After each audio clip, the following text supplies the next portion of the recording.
Hello beautiful twin souls, कैसे हैं आप सब। उम्मीद करती हूँ कि आप सब बहुत अच्छे हैं।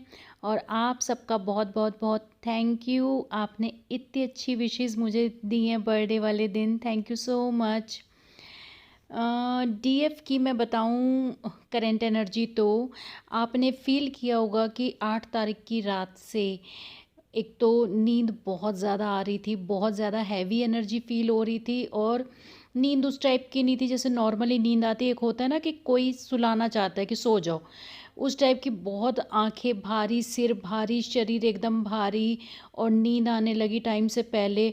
और सोने के बाद, इतनी गहरी नींद सोने के बाद भी बहुत अच्छे से फील हो रहा था। मैं अपनी बात करूँ तो कि एनर्जी बॉडी में चैनल हो रही थी, और वो वाइब्रेशन, वो अच्छे से, वो करंट टाइप वाइब्रेशन जो होती है वो अच्छे से फील हो रही थी कि हाँ, कोई एनर्जी बॉडी में एंटर कर रही है।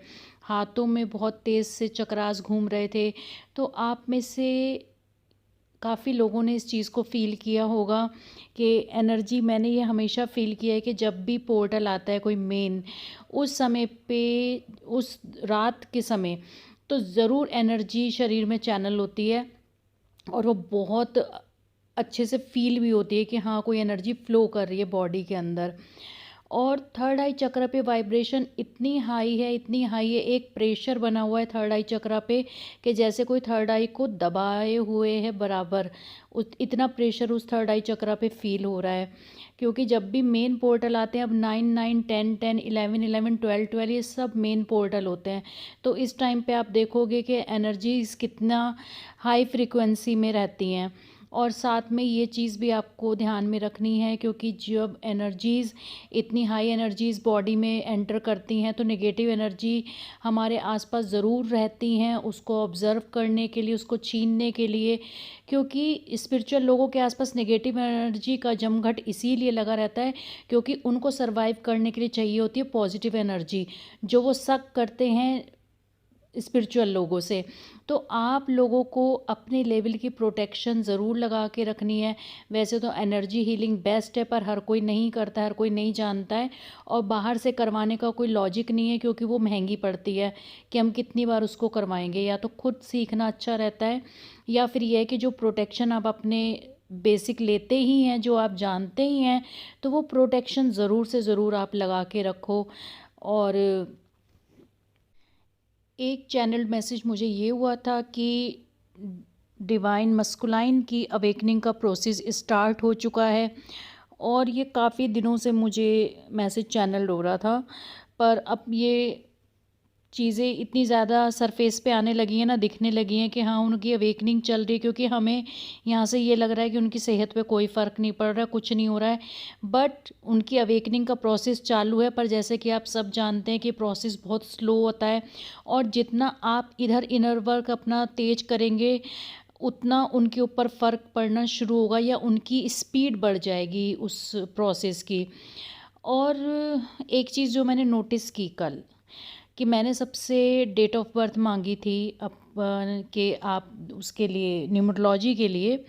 तो मैंने ये चीज़ नोटिस की है जो आपके ब्लॉकेज को बताती है, इसलिए मैं ये चीज़ यहाँ पे मेंशन कर रही हूँ कि जितने भी सब लोगों ने मुझे ज़्यादातर जो डेट्स दी हैं वो उन्होंने दी हैं जिनका एज डिफरेंस बहुत कम है, 1 साल का है, या सेम एज है, या 2 साल का है, हद से ज़्यादा। कोई रेयर ही ऐसा केस है जिसका 4 5 साल होगा, एक एक आधा बस।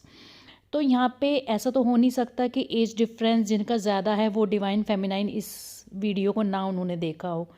तो ऐसा क्या रीज़न है कि आपको इतना झिझक आई अपनी डेट और अपने डीएम की डेट देने में। वो सिर्फ मैं डेट लेने के लिए नहीं, मैं सिर्फ यहाँ पे ये आपको रियलाइज़ करवाना चाहती हूँ कि ये बहुत बड़ा ब्लॉकेज है। आपने शर्म की वजह से, झिझक की वजह से, कि लोग क्या देखेंगे तो सोचेंगे कि मेरे डीएम तो मुझसे 10 साल छोटे हैं, 15 साल छोटे हैं, 20 साल छोटे हैं, तो मैं यहाँ पे डेट ही ना दूँ।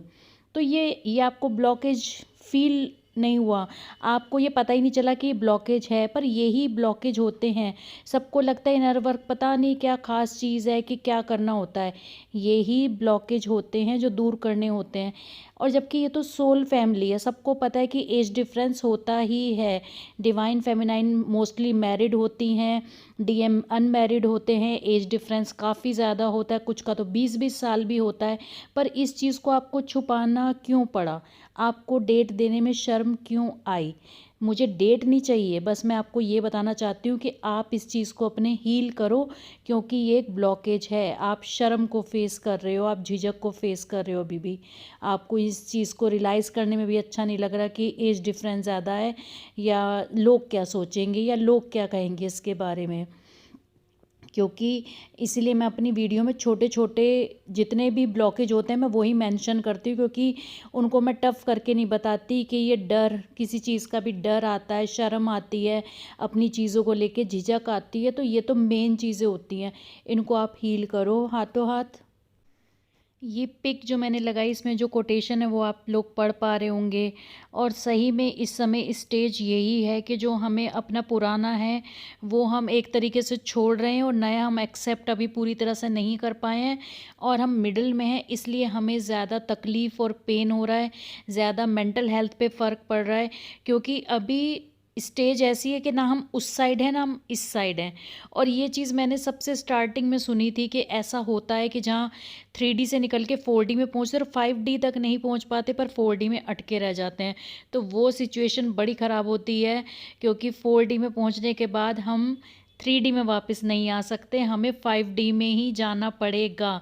या तो आप वहाँ रुक सकते हैं, वेट कर सकते हैं, या 5D में जा सकते हैं, बैक नहीं है इसका।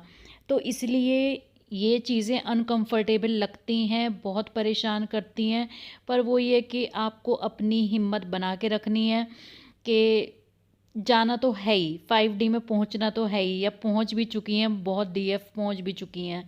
तो बस इस स्टेज को आपको अच्छे से अपना पार करना, ये उनके लिए जो न्यू अवेकन सोल हैं, कि बहुत ट्रांसफॉर्मेशन जो ये होता है ये ईजी नहीं होता, ये ट्रांसफॉर्मेशन टफ़ है, बहुत टफ़ है।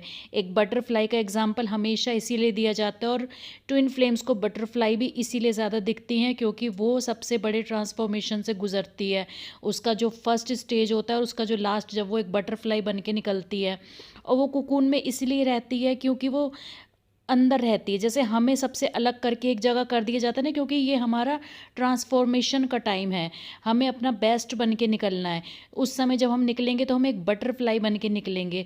तो इसीलिए बटरफ्लाई का एग्जाम्पल ज़्यादा दिया जाता है, और जब भी बटरफ्लाई दिखती है तो सब पूछते हैं कि इसका क्या मीनिंग है। तो ये ट्रांसफॉर्मेशन हमारी जर्नी से जुड़ा हुआ है। तो इस चीज़ को हमेशा ध्यान रखिए कि आपको हिम्मत नहीं हारनी है। जो न्यू सोल्स हैं, और पूरी सोल फैमिली आपके साथ है, सब हैं आपके साथ। और बस चैनल सॉन्ग मैं आपको कमेंट बॉक्स में दे दूँगी। God bless you all the best.